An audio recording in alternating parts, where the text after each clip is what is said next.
The ocean is home to so many types of creatures, some tiny, some bigger than a school bus.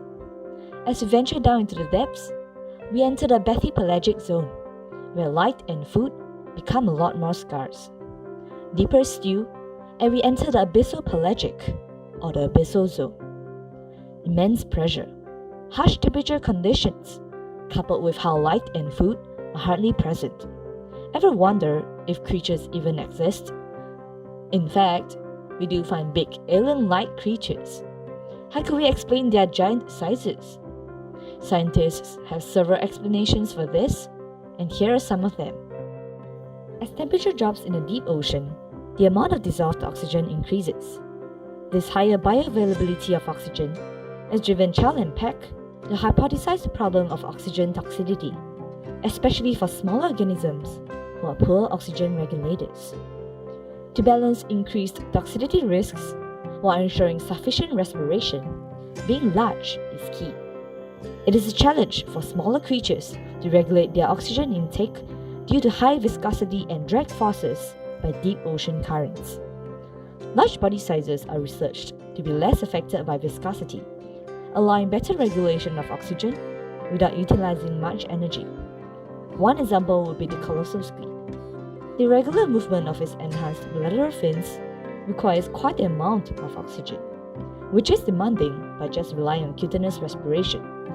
This triggers the respiratory advantage it has by being large. The squid's gigantic size allows it to escape effects of water viscosity, decreasing its energy cost in breathing, while circulating enough oxygen for movement. Let's move on to the second hypothesis. Creatures in the deep ocean have lesser food than their counterparts at the shallow waters. The animals often rely on marine snow or a mixture of dead plankton from the higher waters. In fact, by 3,000 meters depth, less than 5% of marine snow is left. Luckily enough, large animals may be able to resist starvation. Kleiber's rule states that as the body mass increases, the rate of metabolism decreases. More specifically, an animal's metabolic rate scales to 3/4 power of its mass. This applies for mammals like us humans. With their efficient metabolic rate, big abyssal creatures can go long periods without eating and simply rely on energy reserves they had. Let's take a look at the isopod. The typical isopod grows up to 5 cm and resembles a wood louse or cockroach. In the deeper waters, isopod can grow up to 30 cm. The size difference affects their metabolism. In fact, they can go up to 4 years without eating and then have huge feasts when they get the chance. Moving on to the last hypothesis. Bergman's rule states that animals of larger size tend to be found in colder environments and vice versa. One reason why this may be the case is because animals in colder environments need to conserve more energy, following Kleiber's law of energy conservation. While another reason may also be that there is a lower rate of predation. There seem to be fewer predators in the abyss, which means that creatures such as crabs can grow to immense sizes without being eaten. One study on isopods seemed to agree that freedom from predation enables them to live longer because they no longer have to reach the stage of sexual maturity as quickly. This could be compared to the Foster's rule, where animals either grow larger or smaller depending which resources are available. While it has been widely assumed that this rule may only be applied to communities on islands, one study reveals that gastropods, such as snails and slugs, seem to be affected by this rule, implying that the rule may actually be applicable to the deep sea and could be relevant to abyssal gigantism.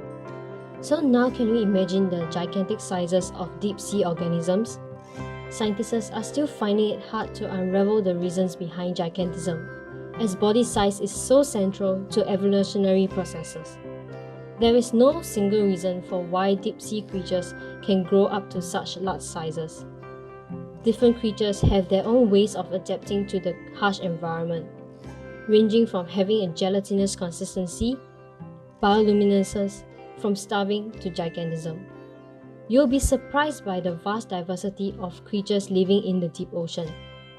However, practices like deep sea trawling and mining have threatened the very existence of these organisms. Studies have shown no signs of recovery for these habitats. These threats are not hypothetical, and we have to start taking actions to protect the creatures before it's too late.